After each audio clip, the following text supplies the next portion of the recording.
He keeps like, no, no, no, no.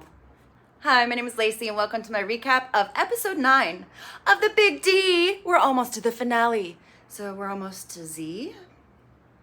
If you like my content, please like, subscribe, and hit the notification bell so you know when my next recap is live. I'm trying to reach 100 subscribers by the end of the year, and I really appreciate your support. There is no challenge this episode because the challenge is Family Day. Dun, dun, dun. And it's all via Zoom, so it's not in person. So you have a little bit of a barrier, a buffer, if you will. Casey and Ben. We talked to Casey's mom, and Casey's mom and Casey are talking about how she's being controlled by Brooks, her ex, via text, and how she needs to get over that and stop giving him her power in order to move on with anybody, if it's Ben or otherwise.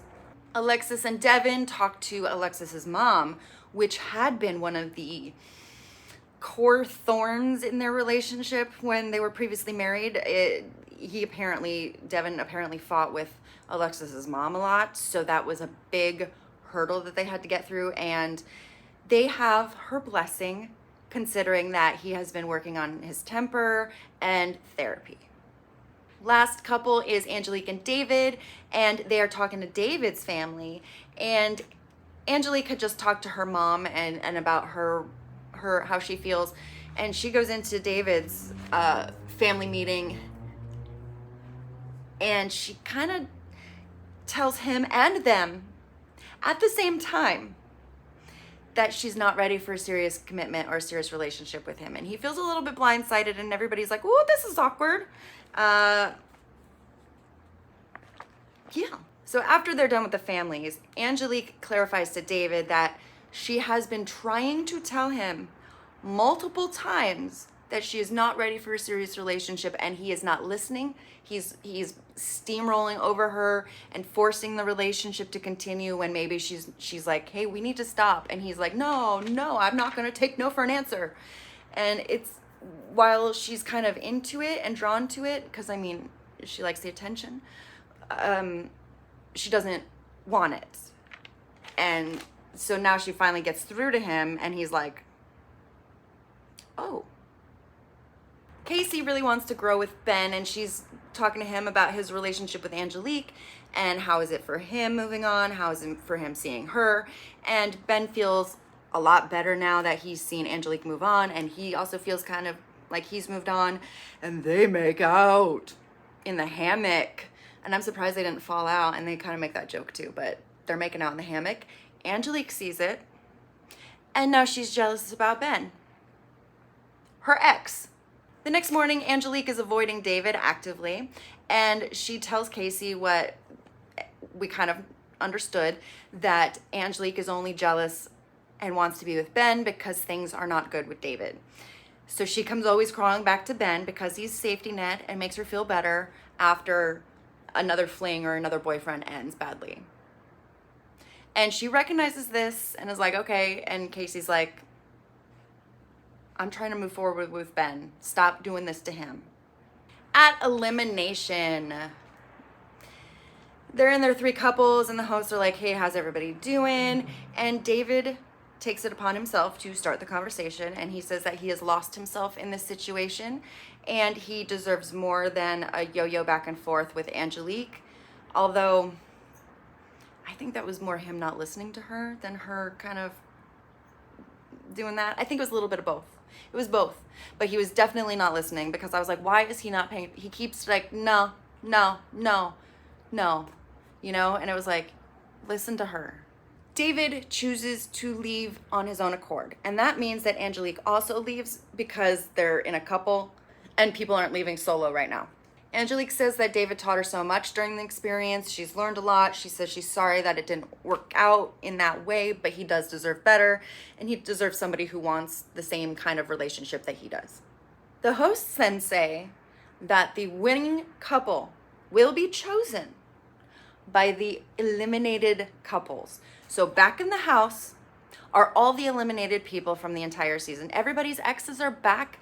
Blair, Ariel, Brooks, Angie, was that her name? Everybody is back. Dean, Amber, Joe, the core, everybody's back, and they are the ones who are going to be picking who gets to win. This means drama. Ben talks to Brooks, who has already started drinking, and it doesn't go well. It's awkward, and Ben's just trying to make nice and be like, hey, I hope we're cool. She's nice. We're moving forward. Cool. And Brooks like, I don't give a fuck. It's like, okay. David and Jillian, his ex, get into a little thing by the pool, and she's basically like, I told you so about Angelique. And it's just like,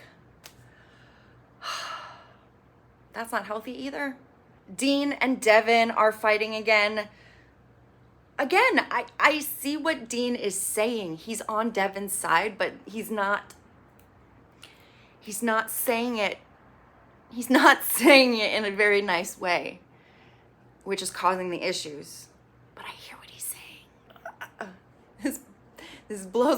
This drives me nuts because I get it and I agree with him, but he's just being stupid about it and causing fights when he doesn't have to. Brooks and Casey get into it.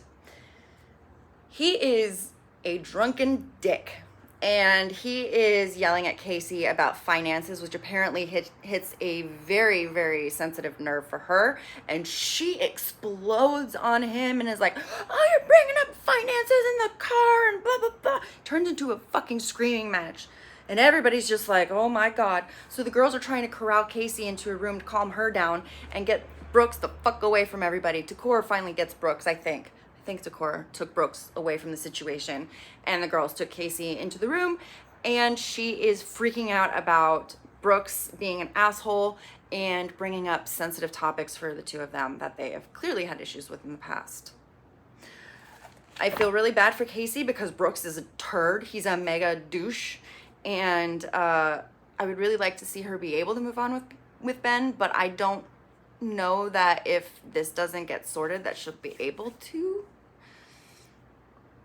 I hate to see it. He's really an asshole, Brooks.